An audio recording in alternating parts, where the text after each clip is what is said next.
Hello students, welcome to the physics class. So already we started the chapter diffraction.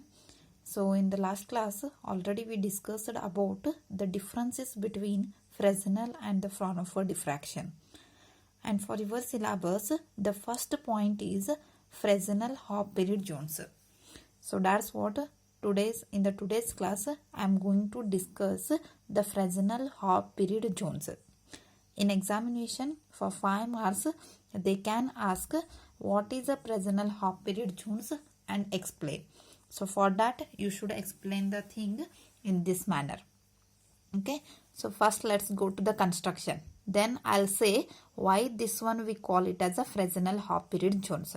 Half period only why they will call. Okay, so after finishing this you will come to know why the name is half period zones. So what is a Fresnel diffraction? So already we know in a Fresnel diffraction the source and the screen whatever we are using it should be at a finite distance. Okay, so when at a finite distance the source and screen will be there, then something image or something resultant effect we will get on the screen, isn't it? So here in a Fresnel half period zones what we are taking a plain paper. So this A, B, C, D, whatever is there, no, it is called as a one wavefront. Understanding? So this wavefront, whatever they will take, no, it should be perpendicular to the plane of the paper. Means what? See, already here paper is there, and whatever the wavefront you will take, the rectangle wavefront, whatever is there, no, it should be perpendicular to like this. So I think you are understanding, huh? So the whatever the wavefront is there, it must be perpendicular to the plane of the paper. So in this manner you should keep that one. Okay, so after keeping water, so something point P you note down outside at one point, note down at a point P. The P what it represents, this is the pole of the wavefront. Means what? So whatever the resultant effect is there, you are getting at a point P. Okay, see, it is exactly like this. Here plane of the paper is there, the wavefront is perpendicular to the plane of the paper, and here something source will be there. The whatever the left side is there, here source is there which is giving the light, isn't it? So when it will give the light, what will happen? It will pass through the wavefront. After passing it will come and they will meet at a point P. Okay, so that is the point P I note down here. So now what's our job is, we are going to find the resultant effect at a point P. Our main intention is we are going to find the resultant effect at a point P. So for this how we will make the arrangement? The wavefront should be get ready. Okay. So what is the wavefront? Wavefront is nothing but which will give the light. See, here this is the wavefront and here source is there. Source is also giving the light. So when the light will come and when it will incident on the wavefront, so from the wavefront again it will come back. Again it will be what? Transmitted. Okay, so what the light comes from the source, no, it is called as a source. It is called as what? From the source whatever the light is coming, it is called as a primary waves. This one we call it as a what? Primary waves. And after passing through the wavefront, whatever the light will come out, no, this is called as secondary waves. Understanding? So from the source what light is going to incident on the wavefront is called as primary waves, and whatever the light comes out it is called as what? Secondary waves. Okay, means the wavefront is giving the light, isn't it? So whatever the light is passing, means what we can say, the wavefront is also giving the light. Okay, so in this manner every wavefront can be noted down as this is the secondary source we can say, isn't it? Primary waves is different, but the when light is comes out from the wavefront we can call it as a what? Secondary waves. Now how the construction will be there? So just imagine the thing here. This wavefront is perpendicular to the plane of the paper and something center will be there. So that one I denoted by O letter. Okay, so from the center we note down one outside point P. Okay, so P is called as pole of the wavefront because we are going to find the resultant effect at a point P. That is our main intention. Already I said that. So now OP is called as a foot of the perpendicular. This whatever the wavefront is there, its a foot is OP. So now we can measure the distance from O to P. Okay, so that distance I had taken it as A. So let A be the distance of the OP, which is the foot of the wavefront. And now what we are making, so it is like this.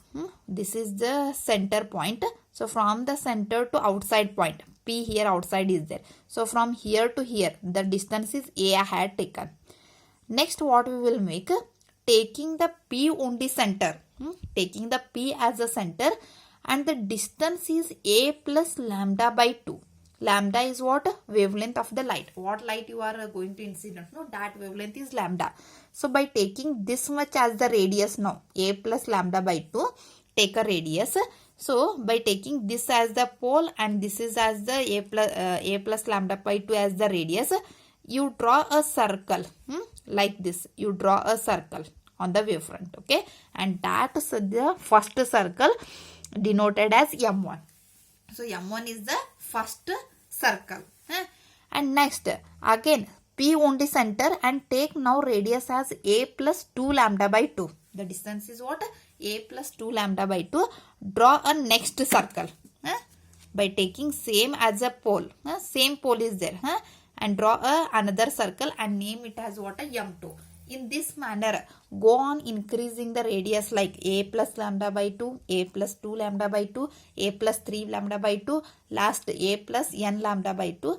Go on drawing different circles and we will go on denoting as M1, M2, M3, last Mn. So up to that mark we will go on taking. Okay, so these are the circles. Okay, so now in that circles through the light is coming. Whatever the circle we draw, no, with that circle the light is coming out. Okay, so the light coming out from this circle, that light, all the light is going to merge at a point P. So the effect will happen at a point P. This is what our thing. Okay, so now the derivation part we will go. So what the derivation? So first write the given quantities. What are the given quantities? We taken let OP is equal to A. So already we know the distance of OP, which is equal to A. And also we note the distance of PM1, isn't it? Or M1P you can call. So what is the distance of PM1? Is nothing but A plus lambda by 2. Means with taking that much distance, we drawn another circle there, isn't it? So PM1 value is A plus lambda by 2. And if M1 is the first circle, then can we say OM1 is the radius of the first circle? Okay, so that's what I'll take. R1 is equal to OM1, means it is the radius of the first circle. And like that, what is the radius of the second circle? That is R2 is equal to, right, OM2. And what is the radius of the third circle? R3, which is equal to OM3 dash dash up to last. What we can get?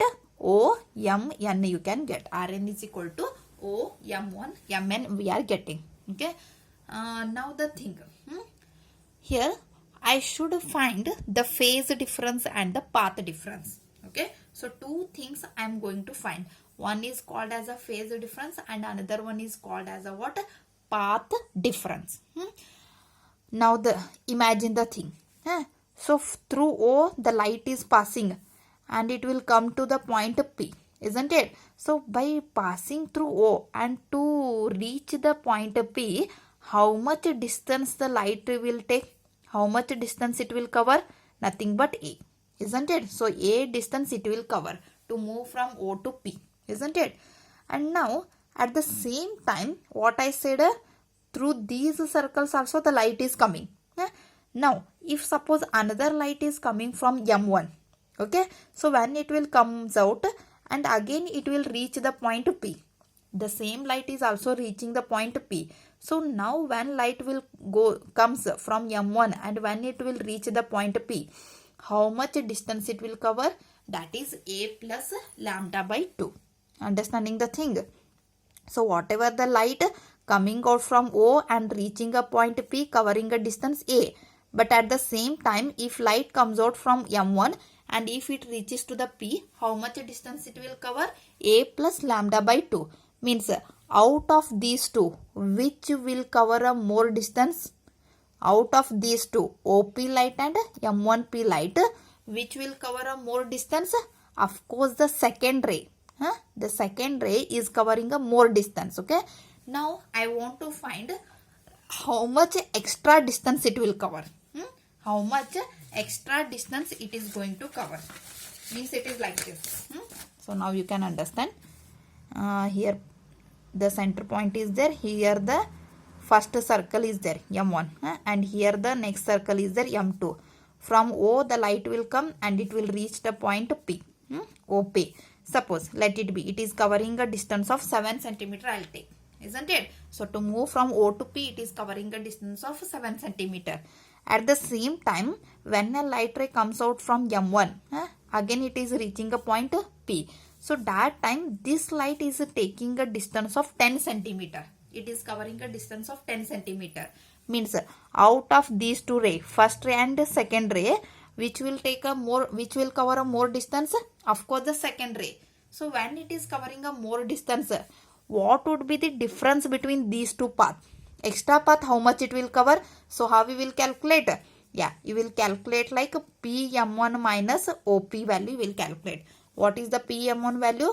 10 centimeter. What is the OP value? 7 centimeter. So 10 minus 7, nothing but 3 centimeter. So the meaning is the second ray is covering extra distance of 3 centimeter. Isn't it? Compared to the first ray. So from apart from first ray, it will cover 3 centimeter extra distance from the first ray.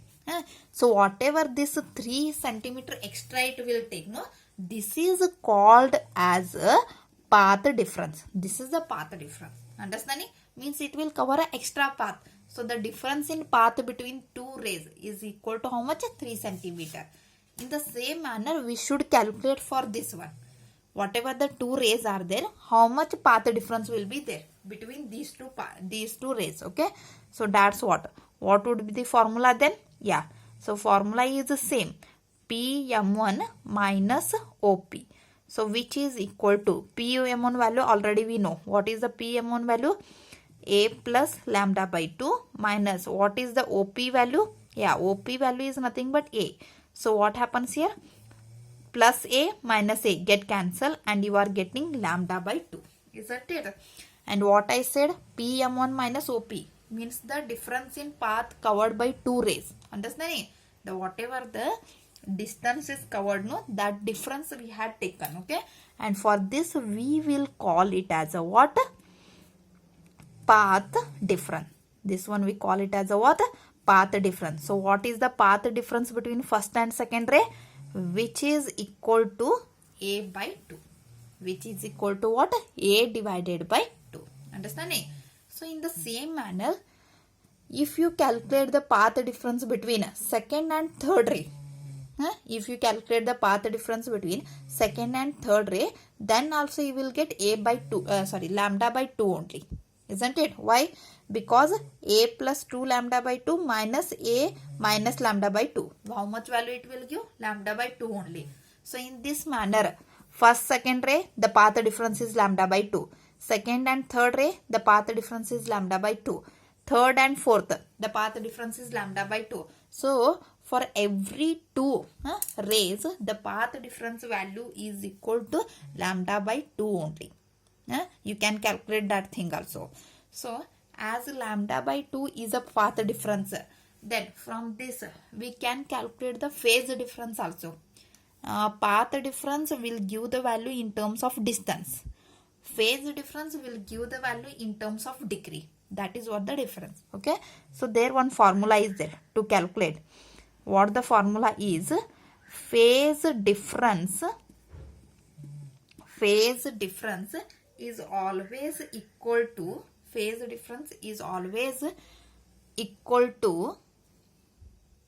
okay, so phase difference is equal to 2 pi by lambda into path difference. The formula to calculate the phase difference is what? 2 pi by lambda into path difference. So already we know the path difference value. Okay. So substitute here. So what we will get? 2 pi by lambda into path difference is how much? Lambda divided by 2. So if you did this one, how much will get? Lambda get cancelled. 2 get cancelled. So which is equal to pi. This is called as what? Phase difference. This is called as a phase difference. So in the same manner, if phase difference is pi and path difference is lambda by 2, then it directly indicates the time difference value is also. So the time difference value is equal to t divided by 2. What is the value? It is t divided by 2. Okay. So what it indicates, if the light rays are coming from O point and if they are coming from M1 and if they are coming from M2, M3 up to Mn, then it will go on covering the extra path. How much extra path it will cover? Nothing but the difference in path is equal to, or the path difference is equal to lambda by 2, and phase difference is equal to pi, and time difference is equal to t by 2, isn't it? So whatever half we are getting here, half the value whatever we are getting, lambda by 2, t by 2, like that, we got the path difference value as half. So due to this half, it is called as Fresnel half period zones. Understood? So because of this half, we will call this half period zone, we will call the Fresnel zone as the what? Fresnel half period zones. Okay. So directly we can come to know here. Time difference we got how much? T by 2. Why time difference is t by 2? Because path difference is lambda by 2. Isn't it? So that's what? Because of this half value. Time means what? Period. Time is called as period. So t by 2. Because of that reason, the Fresnel zone is called as what? Fresnel half period zones. Half period zones. Okay. So this is the first point of the Fresnel half period zones. Why the name is half period zones. And next what we will go? We will calculate the radius of the circles M1, M2, M3 up to Mn. Now we should calculate the what? Radius of the circle. Okay.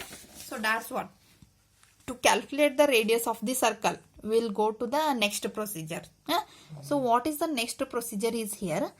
What is the radius of the first circle? Yeah, it is nothing but OM1 and we denoted as R1. Okay. So let's calculate this R1 value. So to calculate the R1 value, can I use the Pythagoras theorem here? Okay. Why? Because OPM1, whatever the OPM1 is there, this is acting like a right angle triangle. OM1P is acting like a what? Right angle triangle. So if we apply the Pythagoras theorem for this one, how we will take that Pythagoras theorem? Yeah. PM1 square is equal to OP square plus OM1 square. This is what the Pythagoras theorem. Isn't it? Square of the largest arc is equal to the square sum of the square of the other two arcs. Isn't it? So PM1 square is equal to OP square plus OM1 square, which is equal to what we are finding? We are finding the OM1 value, nothing but the radius of the first circle. Okay. So that's what, when we needed a OM1 square value, so transfer OP square value this side. Okay. So what we will get?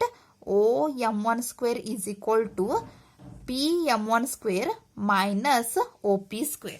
Okay. So OM1 value we needed. That's what, in terms of OM1 square, I wrote a equation.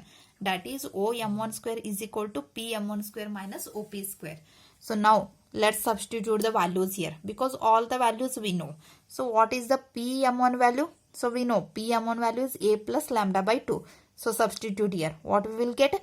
A plus lambda by 2 whole square. Isn't it? Minus OP square. So what is the OP value is A. So if you substitute here minus A square will be there. Isn't it? So A plus lambda by 2 whole square minus A square. This is what the value. And now we will go on solving this. So what shall I use here? This is acting like a plus B whole square. So what is the A plus B whole square value? A square plus B square plus 2AB. So in this manner, if I substitute here, what I'll get? A square plus B square. So B square value is, lambda square divided by 4, because lambda by 2 is there. Plus 2AB, nothing but 2A lambda divided by 2. And this minus A square will be as it is, isn't it? So here what happened?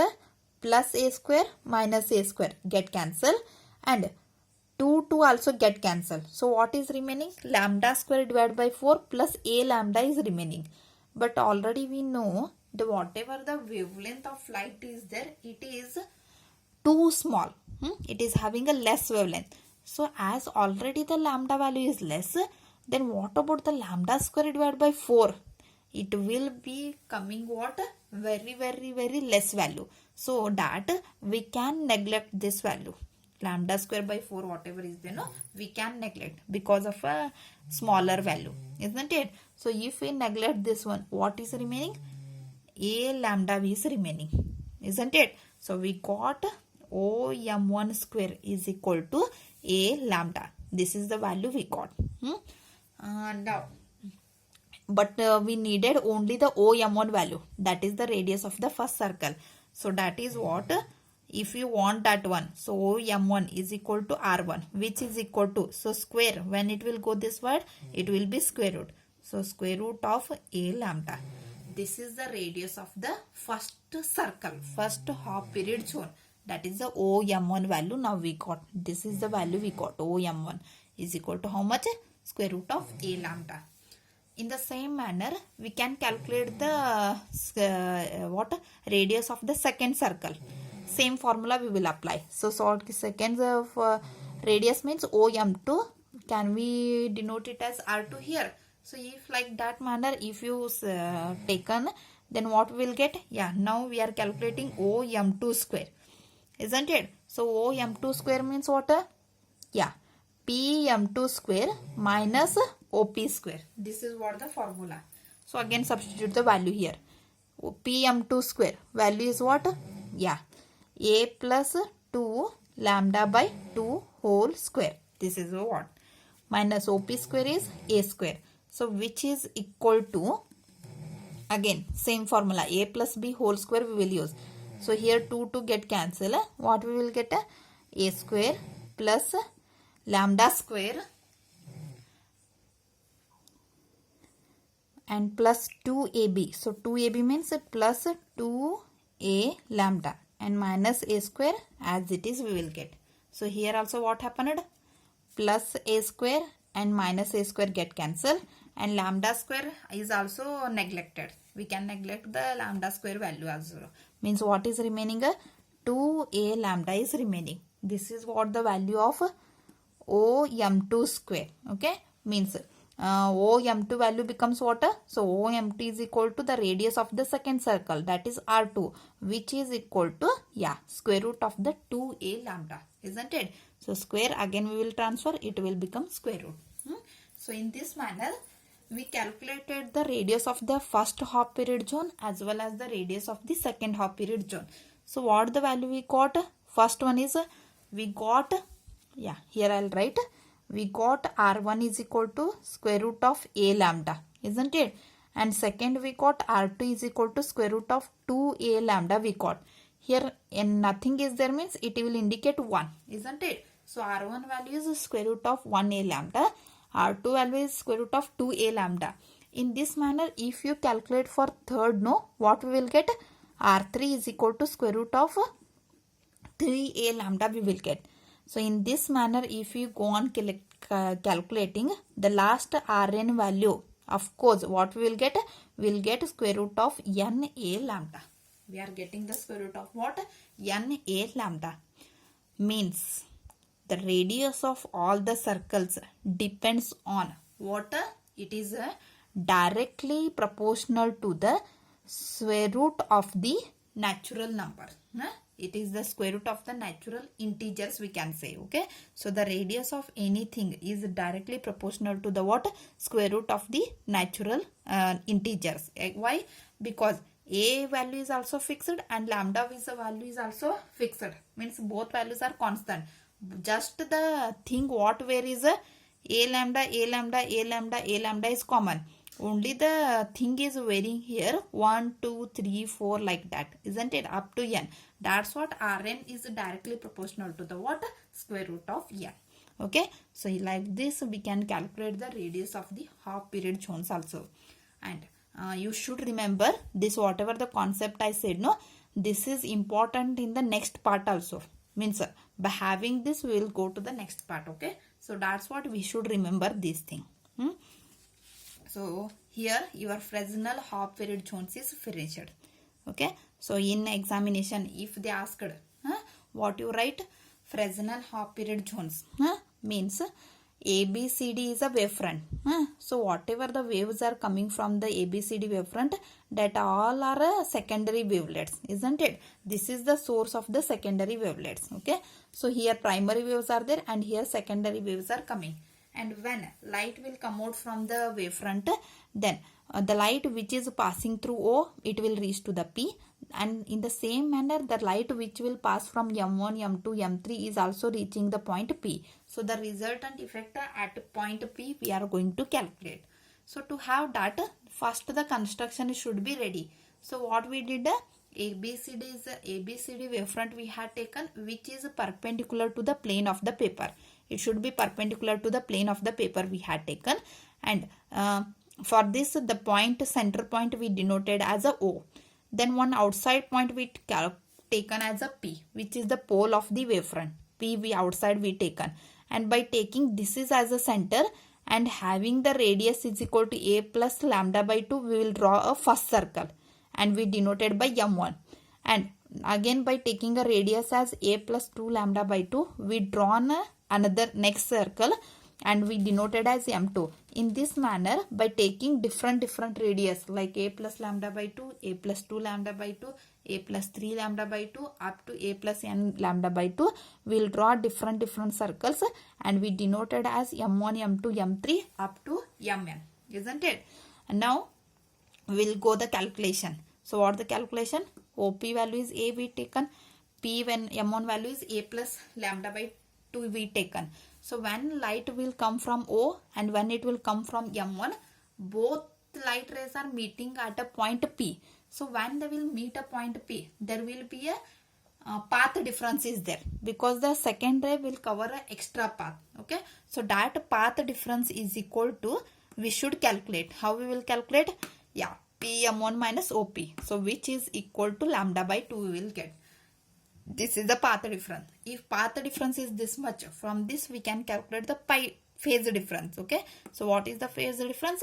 Pi we got by through the this formula. And if path difference is lambda by 2, then of course the time difference is equal to T divided by 2 will be there, isn't it? So as a period, half period we got here, T by 2. T means a period. That's what the Fresnel zone is called as a Fresnel half period zones. Over. The next radius we should calculate. These zones radius we calculate. So use a Pythagoras theorem. Apply here OM1 square value and you will get, and that is square root you will get. So R1 is equal to square root of A lambda. R2 is equal to square root of 2A lambda. In this manner we will calculate the what? The radius of these half period zones. Okay. So from this we will calculate, we understood that the radius of the Fresnel half period zones is directly proportional to the square root of the natural integers, isn't it? So apart from that, A lambda will be what? Constant, and it is common for all those things. Okay, so here this point is covered, Fresnel half period zones. And remember again, this is very important for the next derivation also. By taking this is as the point, again we will go to the next derivation. Okay, so be in home and be safe, and take care yourself. Okay, bye. Thank you. Bye.